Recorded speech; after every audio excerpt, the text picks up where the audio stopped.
Okay, cool. So as I said, thank you for joining. This webinar, we're going to be talking about the transitioning from a band 5 to a band 6 dietitian with our lovely guest speaker, Estelle. And again, Estelle, thank you so much for accepting to do this. And I think it's going to be a really great one. And we're super excited to see how it's going. Yeah, thank you so much for having me. I'm excited. Great. I'm still here. I'm just trying to admit everyone because people sort of keep joining. But I think we're on it. Okay. The next slide. So just a bit about Future Frontline. I'm sure some of you are aware. So we are a resource for aspiring current healthcare students as well as professionals, where we share our stories, inspire and inspire tomorrow's healthcare workers. So it's just, and this is the dietetics team for Future Frontline, which we're really happy and excited about the future webinars coming and this one as well. Okay. Seems like I have to click twice on my screen for anything to happen. Oh, great. Got it. Great. So this is just want to start with and handing over a bit to Estelle. If Estelle, you'd like to introduce yourself more and just telling everyone what you do currently and what's your role at the moment. Yeah, sure. Oh gosh, feels weird looking at that slide of myself. Thank you very much. So hi everyone, my name's Estelle. I'm a dietitian and I'm currently working as a band 6 dietitian. So I've been in this current job for about 5 months now, just over 5 months. I have my 6-month review in January. I'm currently working across gastro, colorectal surgery and critical care. So it's a really varied role at the moment.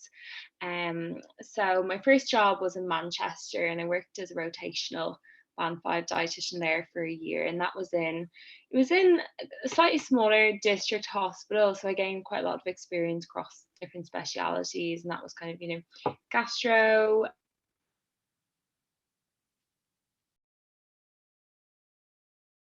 surgery, a bit of and then your kind of standard band 5 caseload, like care the elderly wards, trauma and orthopedics, did a bit of like cardiac and respiratory, so it was really varied. And then I kind of progressed then obviously to the band 6 roles. So at the moment, I'm generally covering colorectal surgery and critical care inpatients. And then I'm also doing a weekly gastro outpatient clinic. So yeah, it's a brilliant role. I'm really enjoying it. Great. Thank you so much, Estelle. Now we'll go to the next slide, if that's fine, Claudia. Trying to.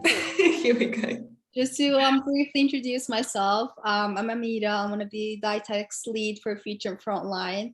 I'm also a newly qualified dietitian and currently an NHS band 5 dietitian, starting my first rotation in the community and then going to gastro and surgical. And I'm Claudia. I'm one of the dietetic officers for Future Frontline, and I'm also a newly qualified band 5. I work in the acute setting in a big teaching hospital, mainly across respiratory and infectious diseases. So COVID has been a blast.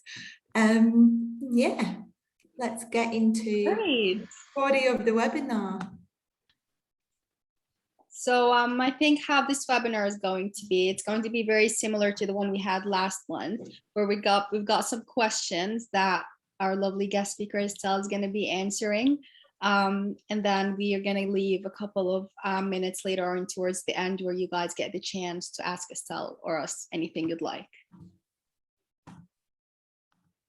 So we managed to get a couple of questions sort of from Instagram and from people beforehand.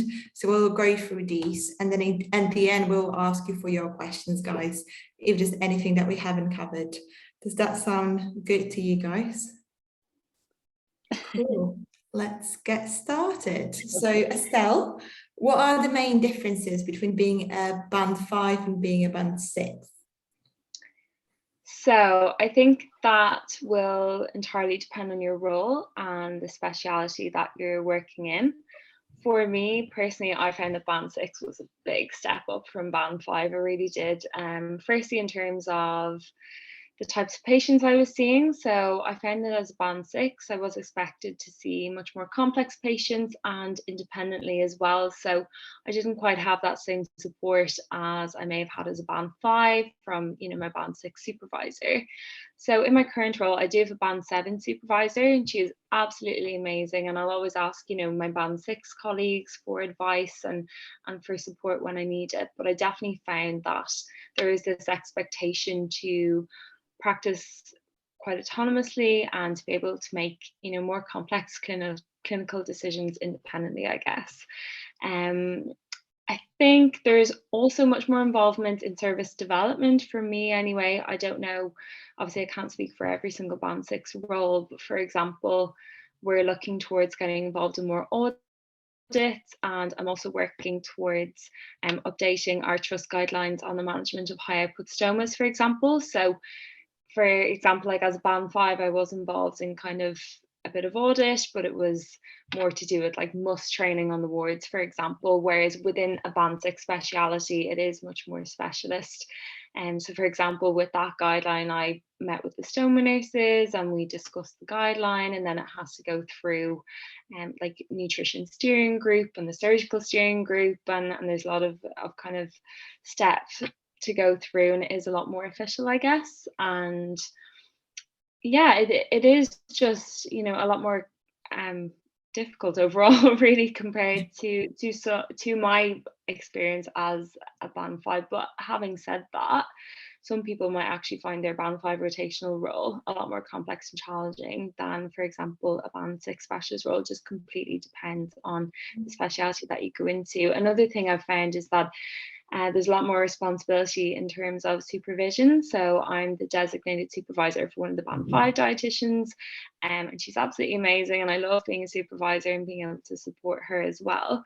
But as a band 5, yeah, it's a lot of work. And I mean, obviously when I started in my band 6 role, I'd only been qualified for a year. So definitely a lot of imposter syndrome going on there in terms of being another dietitian supervisor. But as a band 5, I was a supervisor for our dietetic assistant and also for students on placement. So I was still able to kind of draw upon those skills and bring them across into my current role. But definitely for the first few months, it was a challenge. I would say I'm settled in now, but yeah, it's not easy. But I think it definitely just depends on the role, and I can only really speak from my own experience, I guess. I think it's really interesting to hear, because as a band 5 who's got sort of 4 wards, loads of patients across different specialities, it always feels like the band 6s who have one role in one speciality, like it seems a bit easier. But then if you think about sort of the extra level of complexity and the extra other tasks that you sort of get thrown at you as well, like the service development and audit, it suddenly becomes way more full on than what we often see sort of as band 5s and otherwise. So yeah, it's always really, really interesting to hear from you guys sort of the full scope of what your role really entails. Yeah, because I've always heard as well, like band 5's caseload is much more than a band 6, but then the complexity of the patients and all the other things that you guys do, a part of your job, that all compensates for it. Yeah, it's really interesting. It definitely seems like band 5 caseload is wider, but sort of the depth of the involvement is a bit narrower. It's sort of a bit more shallow. I would say as well for my current role, because it is quite varied, and I guess that is unusual in some ways. So for example, if you think of like, large teaching hospitals that, you guys might be working in London, as a band 6, you might be working within one specific speciality, and therefore you're seeing the same patients day in, day out. Whereas for me, because the hospital I work in is slightly smaller and we're a slightly smaller team, I am therefore covering critical care and colorectal surgery and gastro. I find that insane. How does one possibly do that? Honestly, I'm seeing complex patients across all of those 3 specialties. So as I said, like my experience is only really applicable to me, and I think most band 6 roles are generally just within one specialty, and therefore if you become really well versed within that area, then it probably is a lot easier than a band 5 rotational caseload. But I think for me, I almost feel like I'm still covering a rotational On the caseload. rotation, yeah. So varies, yeah. Like it's mental because ICU, like the care that you deliver and like how you do assessment even is just so different to anything else. So if you have a critical care and gastrointestinal and colorectal surgery, it's like 3 different specialities. It's a lot. It's a lot. Yeah. Especially with critical care, because starting in my band 6 role, I did have some experience in gastro and colorectal surgery to kind of reflect upon and to draw my skills from. But critical care was completely new to me. And so starting in that rotation, not only being expected to see patients, at a standard level, but actually as a band 6 specialist level, even though I hadn't actually ever stepped foot on a critical care unit before, that was challenging. So yeah, I think it is just obviously my own experience, but as a band 5, my caseload was very heavy. We were in a very small team as well. I covered a lot of different staff members when they were off or on leave. We were very short staffed in general. So it was busy, it was really intense. And yeah, I did see more complex patients at times. I mean, I got trained up on TPN. I started my band 5 job in July 2020. And by December, January, I was independently seeing TPNs, which I think isn't really typical for most band 5. Insane to me. It was literally necessity. Like, we were so short staffed that I actually had to be trained up on TPN, but I was also doing a colorectal rotation, so I was happy to kind of put myself out there. But I guess, yeah, for most kind of band 5s, jumping to the caseload I'm covering within a year would be quite intense. So yeah, but I'm getting there. I'm settling in. I'm been in the sure job you for 5 are. months, and my team are amazing. So yeah, I can't complain. I'm sure you're doing an amazing job. And with all of that, you did mention that you've only really been a band 5 for a year, which links in nicely to our next question from someone who thought that you had to be a band 5 for 2 years before stepping up to a band 6 role. Is there a certain time frame that people tend to spend as a band 5 that you're aware of? Yeah, so that isn't true. Clearly. Yeah. Okay. So the typical time frame is generally around 2 years. Some people may go for band 6 jobs within like 18 months. Other people may wait a few years. I know it definitely depends on where you're working. So, for example, in Scotland, where I actually trained, so that's where I went to university, the progression is a lot slower, and they actually ask for 3 years minimum experience as a band 6. Yeah. So it takes a lot longer to progress. And I think that's generally due to, like, job shortages there and the competitiveness around getting jobs. But I definitely would say, don't let the length of time that you've been working as a band 5 stop you from applying for a band 6 job, because you just never know. It entirely depends on the trust you're applying to work for, on what their policies are. So, for example, if you're looking at jobs being advertised at band 6 level, and you look at the person specification, some band 6 jobs will specify that they want 2 years of experience, others won't. And others will say they want, say, for example, significant post qualification experience across these specialities, and they won't specify a time frame. And therefore, you're not actually limited to only being able to apply for that job if you only have a minimum amount of experience. So it is really about just ringing up in advance and checking if you're not quite sure. And I guess there's no point in wasting time doing a big application for a job if they're not going to consider you at all. So actually, before I went for my current job, before I went for that interview, I actually rang up about another job in a large trust near where I live, and I was really excited about this job. It was in gastro, and I was like, oh, that sounds like a great opportunity. And I rang up and I asked whether they'd consider me with less than a year's experience, and I was basically laughed at, and they were like, no.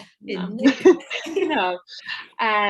They were like, no, we need you to have about 2 years of experience. So it really, really depends on the hospital. It's interesting.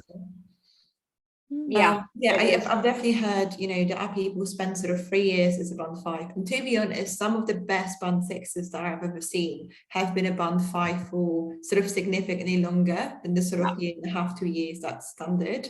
So I definitely like the thing that you said before, that it doesn't really mean anything about sort of how good you are as a dietitian, how short or how long you spend at a band 5 level.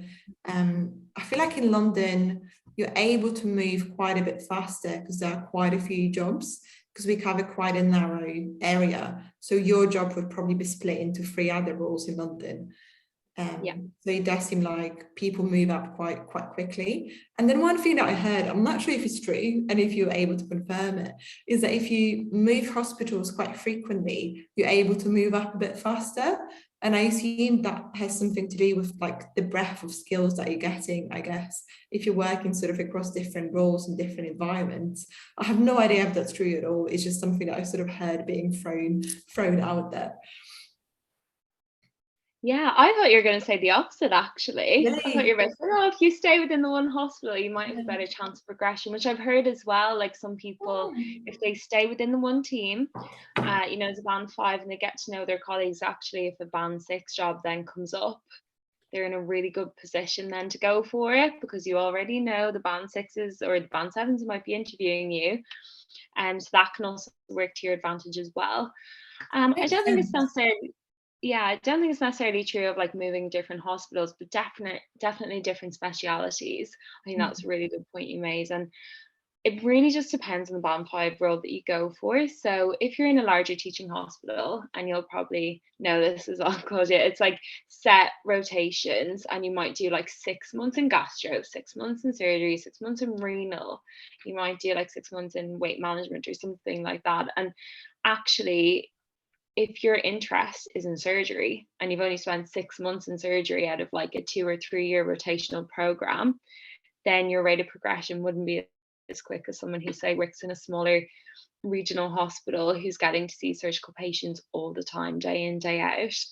And so therefore, if you're both going for the same job, potentially the person with less experience will get that job because technically they have more experience within that one speciality. I think it very much just depends on basically how your band 5 role is set up and how those rotations are working. And I think that links in really nicely as well to that third question.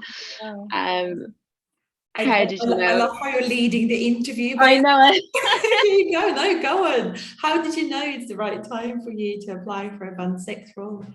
I'm really excited to answer this one.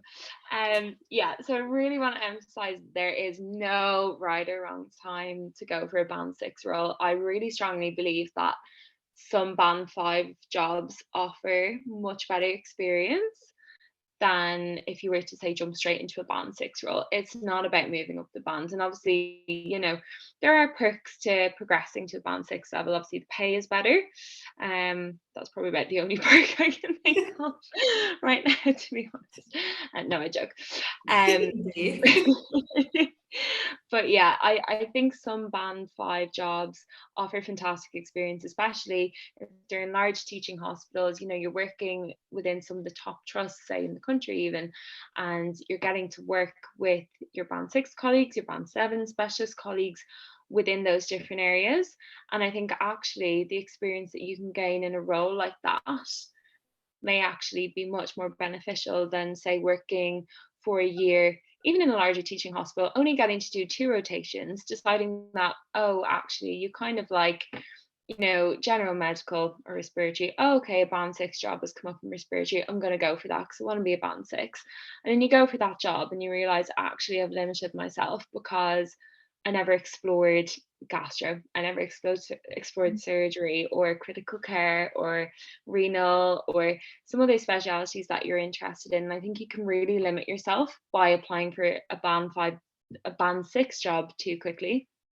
I don't know how you guys feel about that one, but it's a bit of a controversial one. But I do think that, yeah, you can sometimes limit your future opportunities, but also, your interest really as well. You can think you're interested in one speciality, but actually if you haven't explored the other ones that are available, then how do you really know which speciality is for you? 100%. And I'm not sure how the people sort of listening to that feel about what I'm going to say, but like for me, I changed my interest so many times. Like I thought I was only really interested in gastro, only wanted to do gastro. Then even over placement, I sort of got interested in diabetes, in renal. And now at the moment, I'm doing kind of like a general med, infectious disease and resp work.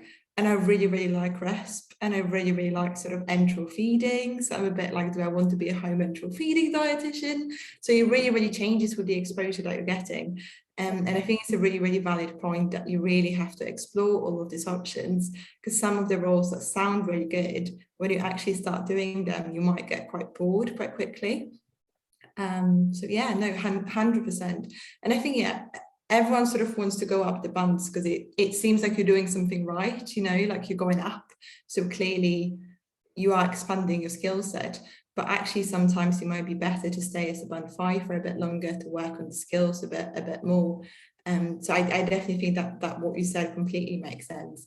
And even though it might be, you know, a hard pill to swallow, you have to stay at a lower pay band for a bit longer to then be a better dietitian. Like it might be worth it in the long run. No, What that do you think, Amira? no, I agree, especially with me. Ask me every week, I'll tell you a different specialty I want to go into. Every week is different, and I think, as Estelle said, like there's no rush into just being a band 6. I think take advantage of you being a band 5, explore what's out there, know what you want, and then apply for it. And then hopefully, if a good band 6 job comes for it, then don't go for it. But I think sometimes we just feel a bit like, okay, now I'm here. I need to know what I want to go to. So I'm going to be thinking what I want to go as a band 6. But I think it's actually being more mindful about, let's explore more things. There's so many things that I didn't think I would be interested in at all, but no, they were actually sometimes really interesting. So I think having an open mind is really, really important. Definitely. Right. I think we are in question number 4. What was the biggest challenge when transitioning from band 5 to a band 6? So I think probably the complexity of the patients that I was seeing. So as a band 5, the majority of my patients were probably ONS patients. There were some enteral feeds in there a lot of the time. And then when I was completing my colorectal rotation, there were TPNs in there as well.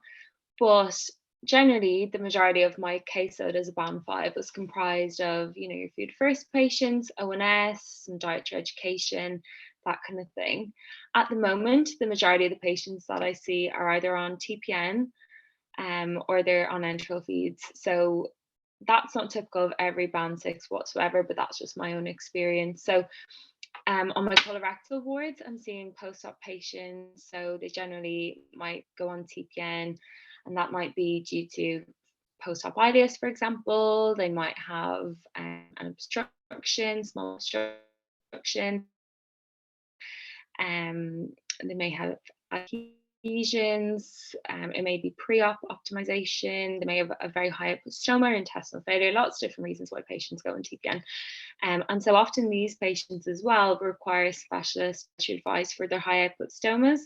So we work really closely with the specialist stoma nurses and the surgical team to really optimize their stoma output. And as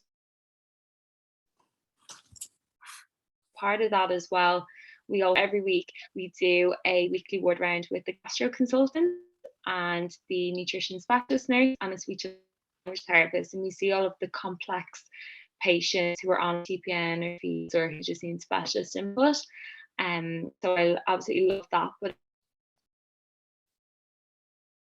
again, it really goes to show how like a gastro consultant to help us with those decisions. And then on critical care, the majority of the patients that are in feeds, so often they're intubated, so they're in comas, and obviously we need them, and they're generally on NG feeds.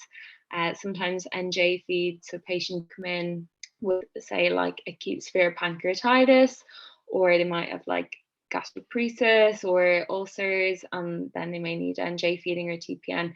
So they're really, really complex, the patients on critical care, but I absolutely love it. I'm really enjoying it. But again, it is just that big step up. And to be honest, it's almost at the point now where when I cover,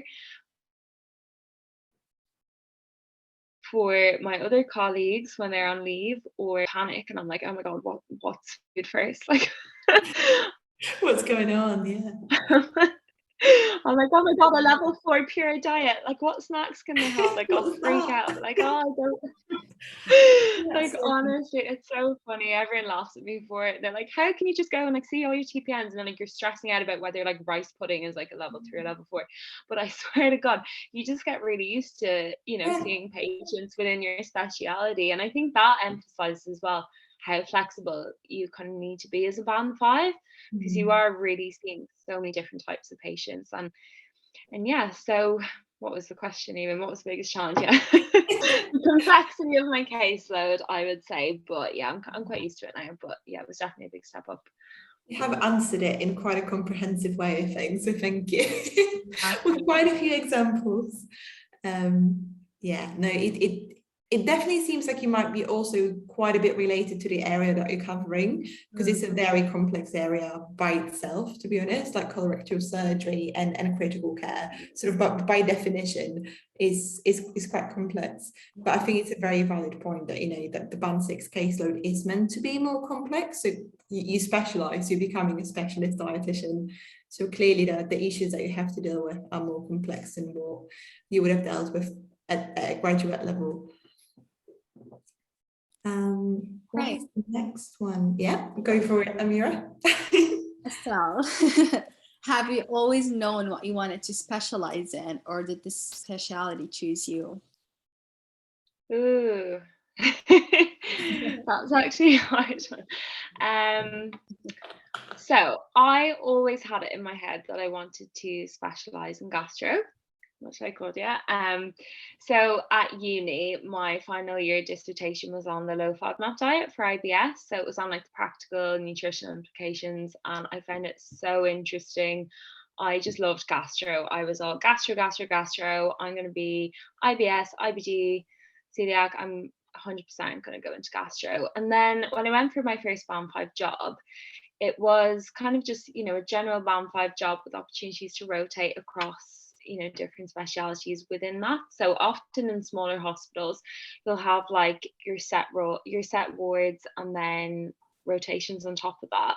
Whereas in larger teaching hospitals, your rotations might comprise of, being in one specific area for say 6 months and then changing. So when I started my band 5 job, that's when basically my eyes were open to colorectal surgery. That was my first like proper rotation, and I absolutely loved it. I just loved TPNs. I thought they were so cool. Basically, big nerd, but I just thought it was really cool that we could feed patients intravenously and high output stomas. I just thought they were all fantastic. So I felt quite conflicted at that point, because for band 6 roles, I mean, I was kind of keeping an eye out on jobs, but a lot of them, say in gastro, were being advertised as just gastro jobs. And I knew from speaking to other people that were working in larger teaching hospitals that actually band 6 gastro dietitians didn't really do that much TPN. Actually, it was like the nutrition team or the surgical team or just critical care. And I really didn't want to limit myself to that. And as a band 5, I was also quite interested in critical care, and I really wanted to complete my rotation in that, but we actually were quite short-staffed at the time, so I never got to gain any experience in that.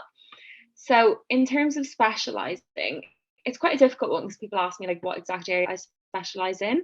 And there isn't one particular area. I would say because my inpatient caseload is mainly colorectal and critical care, but my actual job was advertised as gastrosurgery.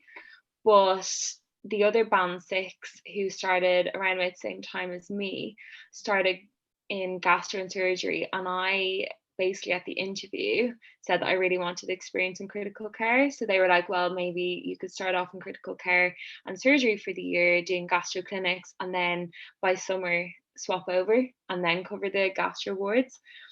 So I was like, yeah, amazing. Like I'm literally getting to do all the rotations and all the areas I want to do and do them all at the one time, which is quite challenging, but really, really interesting. So yeah, I think in terms of knowing what area I want to specialize in, again, I'm so glad I kept an open mind and I didn't go straight into just a gastro role. And even though I'm doing gastro clinics every week, and again, they're a big step up as well with band 6. So my inpatient caseload is mainly, TPNs, feeds, surgical patients.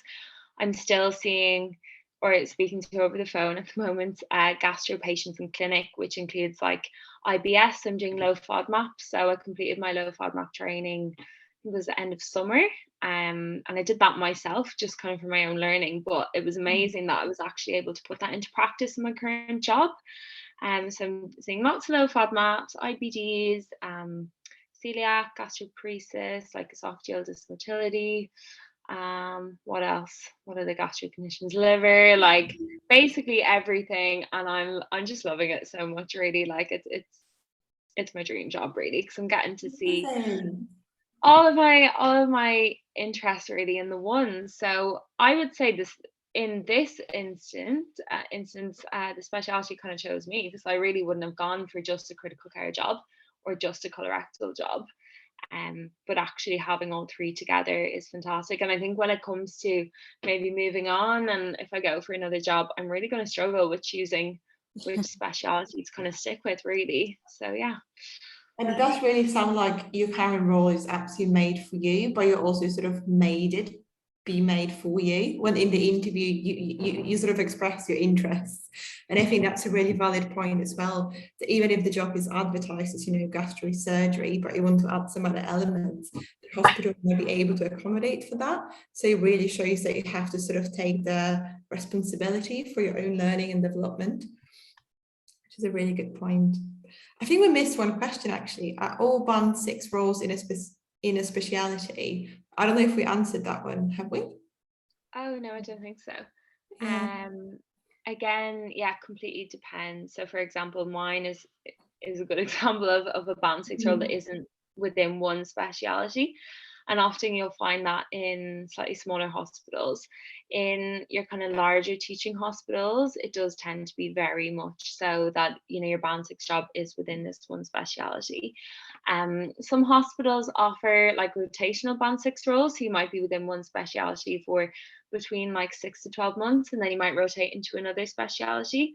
For me, I didn't really want to do that, because I did look at some jobs that had those set rotations, but realized that I was actually only interested in about 2 of the rotations, and I didn't want to spend a year of my life in a rotation in a specialty that I didn't want to be in and that I knew I wasn't interested in.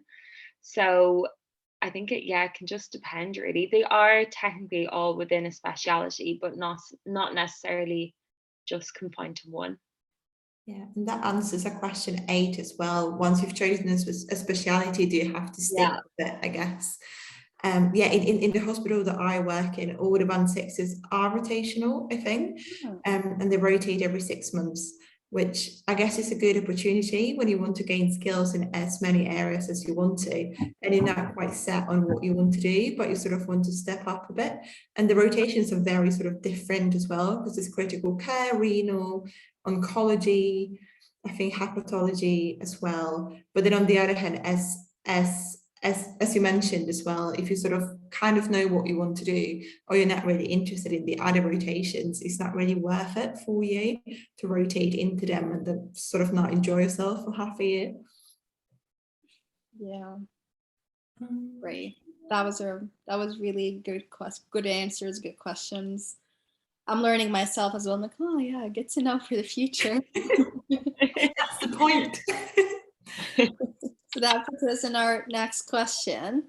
What are the most useful skills to get during your band 5 to prep you for your band 6 role?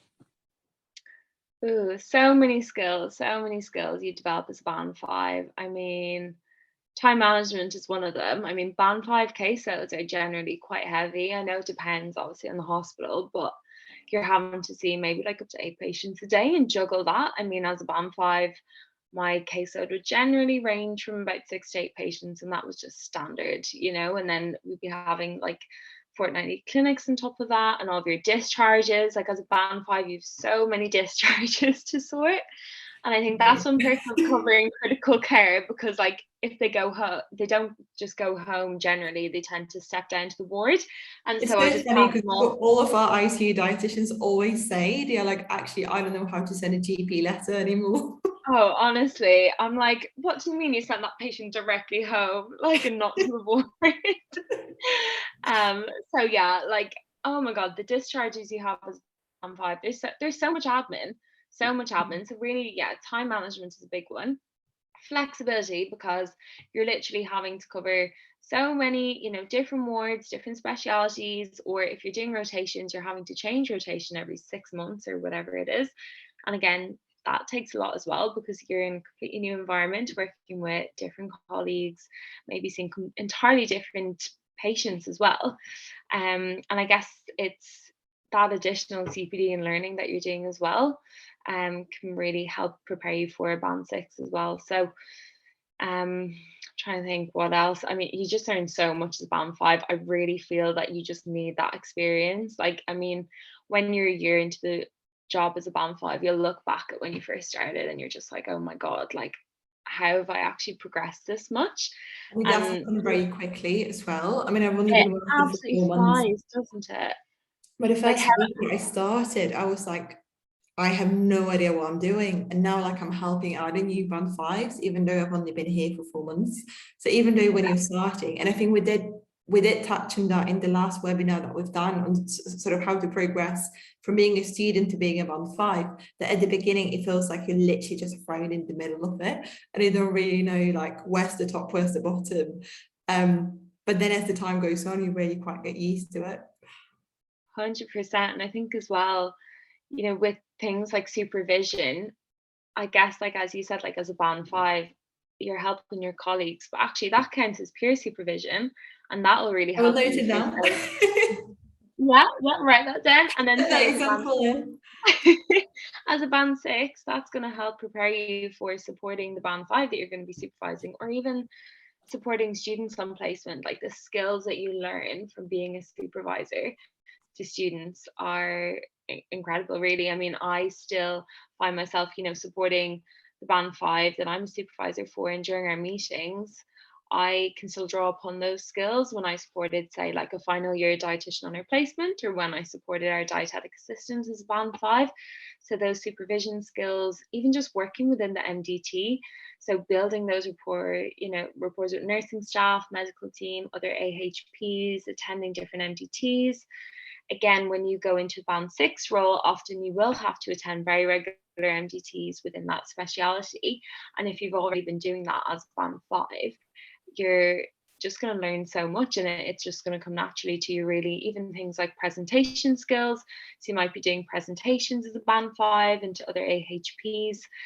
And as a band 6, you will be expected to deliver that kind of teaching on the ward, whether that's to like nursing colleagues or to patients in like a group setting. So again, I really do think that you can learn so much as a band 5. And as I said before, the experience you get as a band 5 can often be just as valuable, if not more so, than some band 6 roles. So yeah, I really think everything you do as a band 5, keep a note of it, keep that CPD folder up to date. I know it's really difficult, and I really need to get mine up to date, to be honest.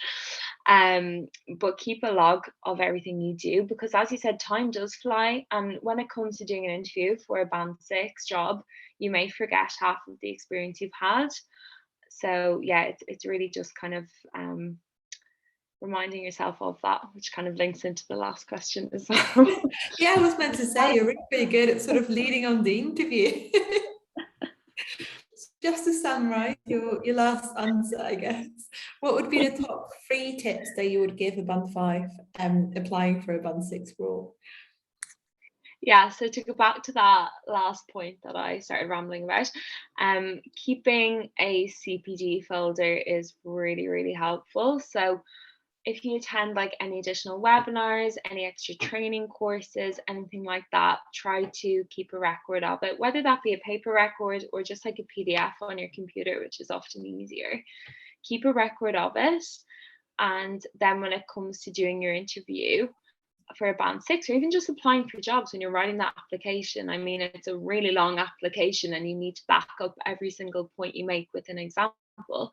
So if you actually have, your CPD folder up to date, then you can very easily refer back to things. And I would really encourage everyone to do reflections regularly, almost like you're a student on placement. Do, like, even if it's just like one reflection a month, even if you just reflect on, a really challenging situation, whether that be with like a patient or a colleague, and what you learned really, then if you just even have a short summary of that saved somewhere, when it comes to actually applying for band 6 jobs and doing the interviews, you already have some of your interview answers there, basically.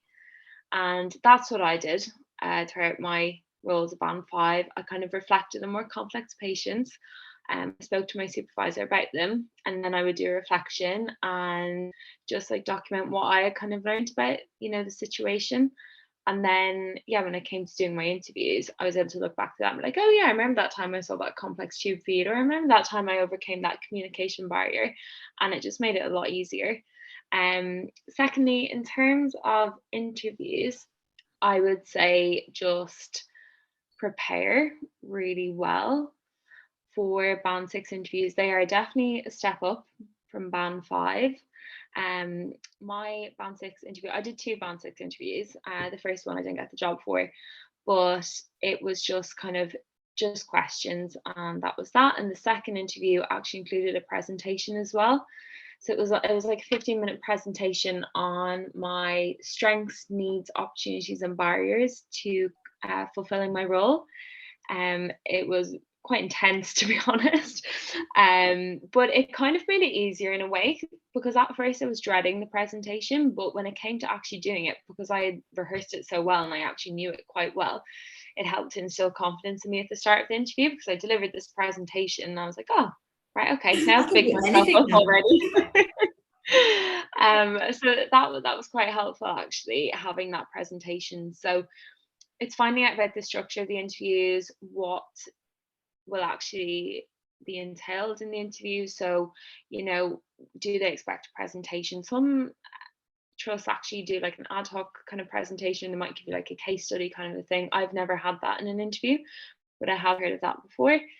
And then in terms of the questions that you're asked, it's preparing answers to questions that you can kind of predict might come up. So say, for example, my interview for my last job, half of the questions were kind of competency based, like communication skills, working within teams, things that, examples of times where I worked with kind of, complex patients. But then the other questions were very specific clinical questions. So it may have been like, tell me about, TPN patient. How do you complete an assessment for a TPN? How do you complete an assessment for an NJ? Tell me, how you would provide dietary advice for an esophageal stent. Or they might give you a specific case study, but expect you to kind of reflect back on your own experience. So I think it can be really helpful to just understand the level at which they expect your answers to be at as well in a band 6 interview compared to a band 5. It's often longer. So my last band 6 interview lasted about an hour, but I don't think they all last that long, because that was also including a presentation. So yeah, it's just getting familiar. Ask other people, ask your friends who have gone for interviews before, ask them to send you on the questions you were asked. And after the interview, straight away, before you let whether you've been off the job or not, write down the question that you were asked, because if you don't get the job, at least you've got those questions there and you can refer back to them at a later stage. And yeah, I guess third tip I would give is probably and this goes for band 5 jobs as well, ringing the department before you apply for the job, especially to see whether they would actually consider you for the role. So for example, if you're really interested in diabetes, but you don't have any experience in diabetes and the job description isn't very conclusive, you're still not really sure, just ring the department and explain that you have a really strong interest in it, but you actually don't have experience, and see what they say. They may very well turn around and say, actually, no, we're hoping to hire someone who actually has experience in this area. We don't have time to train someone up, therefore probably no point in you applying. then you have your answer. Or they might say, oh, well, you could apply anyway. But if you can kind of get a general feel on the phone that actually you're probably not going to be, you're probably, not going to be the right fit for the job, then you don't need to waste your time writing make application for it, because it is really time consuming writing those NHS applications. We all know, oh my God, it takes a long time. And there's no point in wasting your time and applying for a job where they're not even going to consider you. And that same would go for a level of experience. So some jobs may potentially say minimum 2 years experience, but actually if you've 18 months, you could ring up and say, look, I have 18 months experience. By the time I actually leave my current job, if I were to be offered the job and start the next job, it would be maybe even an additional 2-3 months. I'm almost at the 2 years. Would you consider me? And they may say, oh, well, ideally we'd prefer 2 years, but actually apply anyway. And it all depends on the interview. If you do a really good interview and you really show that you'd be a good fit for their team, then there's no reason as to why they wouldn't consider you over someone who does have 2 years experience. And I think as well, ringing can be really helpful in terms of firstly giving a good first impression to them when you're on the phone. It can be really helpful as well when it comes to the interview, because you can say, oh, well, we've already spoken on the phone. It feels like you already know them, rather than facing a complete stranger at the interview. But also you can get a feel in terms of what the department's like from the person that you speak to. So you might actually think, oh, I'm not quite sure about this job. Like, you ask the questions and maybe the person you spoke to wasn't that enthusiastic about it, or wasn't really able to answer your questions. And actually that can really tell you a lot about how you'd fit in with the team. And you can also ask them so many questions about the role. Well, don't bombard them too much when you're on the phone, but if you have really specific questions, even about, opportunities for development, things like that, it's good to kind of raise them as soon as you can and ask, say, for example, if you're hoping to do like a master's down the line and you were to ask, oh, okay, I'm really interested in this job, but would I be allowed study days? Like, what's the policy for that? And they may turn around and say, no, like, that's not possible. Then you would know, okay, well, maybe that's not the right fit for me. So yeah, so much advice I could give for interviews, but I think those are my top 3. That's amazing. It was probably more than 3, but I'm not going to thank you for all of your wisdom. I know closer to the time, I'll be listening to those 3 tips again. Just listen to the video again. That's been really, really helpful.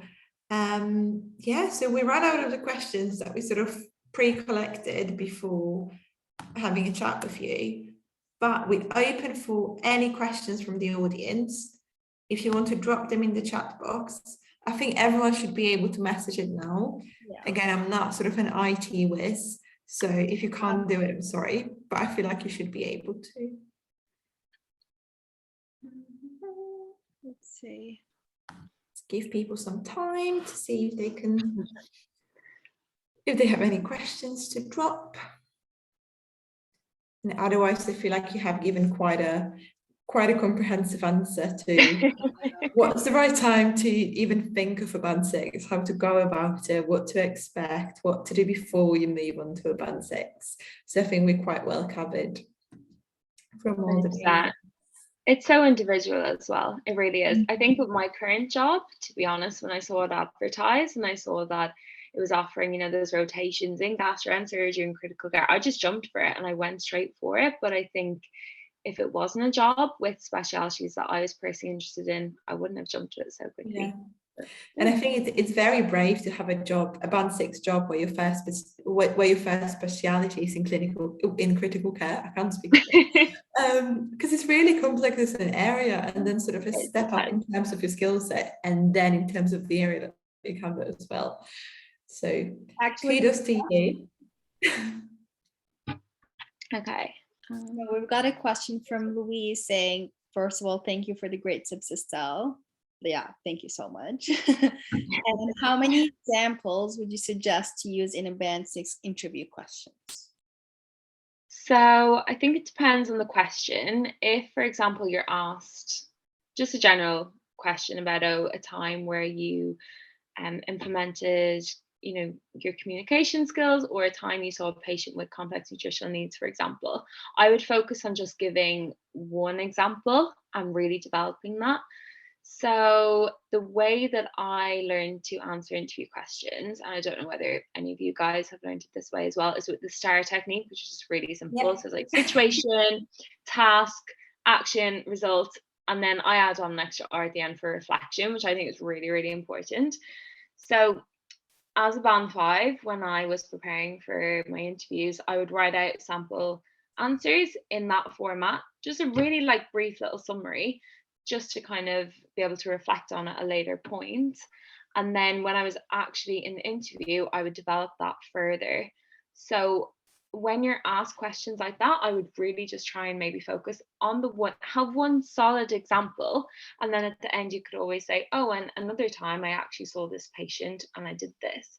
And it can be quite difficult as well if you're caught off guard with certain questions, because in my last job, I think I was asked how I overcame communication difficulties with patients who had like where there was language barriers, and I hadn't actually prepared an answer for that at all. So I had to make it up on the spot, and I had to be like, oh, in this other time, I implemented my skills with this patient and then with this other patient. But I knew that if I'd had one solid example about one patient, it would have been a better answer. And so yeah, hopefully that answers that question. I think it does. We've got another question. Sorry, Claudia, were you speaking? No, go on. Go We've on. got another question from Megan saying, very helpful, thank you. And do you ever get imposter syndrome? Oh, all the time. All the time. When I first started this job, I genuinely was convinced that they had hired the wrong person, that they had completely lost the plot hiring me. And especially because the other band 6 they hired had 7 years of experience, whereas I only had 1. And that was intimidating, 100%. And like, she is amazing to work with, you know, she's so knowledgeable, but at the same time we're being held to the same standards when we're working. And so that really was difficult. And even with being like a supervisor for a band 5 dietitian, I was really getting imposter syndrome, because I was like, God, I feel like I was only a student like, you know, a year and a half ago, you know, like it's crazy. So I definitely get imposter syndrome all the time. But I think a way to help overcome that is really just, you know, reflecting on the progress that you have made. And, you know, say, for example, even with complex patients, seeing patients independently and actually being able to do those assessments proves to you and to your supervisors, your manager, that you are capable and that you are competent. But yeah, 100%, I still get bad imposter syndrome, definitely, for sure. And I do feel like imposter syndrome is something you never really sort of fully get rid of. Yeah. But as you mentioned, like the one thing that I found really helpful is to actually have a think about what you've done and what you've done right as well, not only the things that you've done wrong. And that actually shows you, you know, I've seen this complex patient, I didn't kill them, you know, I helped them. So clearly I'm doing something right. I'm actually laughing because I have a book on my desk that answers I have the same one. That answers your question. She gets it and she buys a The book imposter cure. It's pretty bad. It's really good so far, but yeah, that's proof that I get imposter syndrome. I'll add it to my books to read list now. I think I've got one more question. It's from Jane saying, thanks for the discussion, everyone. Do you have set time allocated in your week for things like audits and guideline development aside from your caseload? Yes, so I have only just finalized my job plan. So a job plan it's almost like having a timetable for your job, where you put in the hours that you're expected to be doing, like clinical work on the wards, admin, so that might include like GP letters, discharges, etc., and then CPD. I'm definitely not following it at the moment at all, because things are so crazy on critical care, and I'm not getting time to do that service development. But generally, the way it's working is with my clinics, I'm hoping to reduce them a little bit. So I'm doing them weekly at the moment, but I'm hoping to have a few non-clinic weeks, maybe even every second week, hopefully, so that I can spend more time on the wards. And we had agreed that in my non-clinic weeks, on like a Wednesday afternoon, that would be like my time for service development, CPD, things like that. So for example, we're updating those guidelines for the high stoma. I really do need to try and set aside time at work to do that girl up in critical care that really needs to be seen. And so it is really hard to have that balance and actually say, no, this is my protected CPD time, and actually I'm going to work on CPD stuff, or I'm going to work on service development or audit. And I think it is so important to recognize the importance of audit, because how else are we meant to develop our skills and knowledge as a dietitian if we're not keeping on top of the latest evidence, if we're not gathering that information through like audit and quality improvement projects? And that then raises the standard of our dietetic practice as well. But unless we have that protect time within our jobs, how are we ever going to, make that progression and support our patients fully? So I think as well, it's quite difficult because as dietitians, we're often doing lots of extra CPD in our own time, but things like service development should really be done within your work hours. And that's something that my colleague had to really say to me last week, because, oh, I spent 2 hours on Sunday working on the high output stoma policy. And she was like, why? Why would you ever do that? Why would you do that? Just like, you need to set aside that time as part of your job. And if you can't do that, it comes back to a bit of time management, really. And it's setting those boundaries. If you're having like a huddle with your team at the start of the day saying, well, actually, I'm taking those 2 hours in the afternoon to work on audit and things like that. So again, obviously things like CPD, we're always going to be doing extra stuff in our own time, but stuff like service development, there really should be time set aside within your caseload for that. And if there isn't, and that's an issue that you're experiencing, it's something you need to speak to your team lead about and maybe get a job plan, because job plans are amazing. I love them. It's really interesting, yeah, because it's definitely something I noticed at a way sort of smaller scale. But even as a band 5, we're meant to do sort of training about the mass score to our nursing staff, and now in my hospital we recently moved from paper notes to electronic notes, so I'm meant to deliver like an electronic training to all of my wards, but with the caseload, especially around Christmas, is just not feasible. But I think it is so important to really manage your time and see whether these patients can be seen later, whether there's someone else who is able to see your patients when you're doing these sort of things. But quite often it does feel like it's sort of less of an important task to do, but then ultimately in the long run, all of this really, really contribute to the quality of the service that you provide.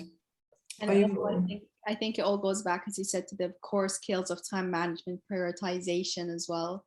That all plays a role into developing those things as well. Okay, I think that's all of the questions that we have, which means that we finished perfectly on time. Yay! Only the first time that we managed to do it. Look at that time management, Estelle. Bring this in. Amazing. Great. So before we close the webinar, all right. So I just wanted to say thank you all so much for joining today. I hope that was as useful as I found it to everyone. Thank you so much, Estelle, again for joining us. And just to let you know, those are our Instagrams. Estelle's Instagram is there as well. If you don't mind, if anyone had any questions to get in contact with you, Estelle. Yeah, definitely.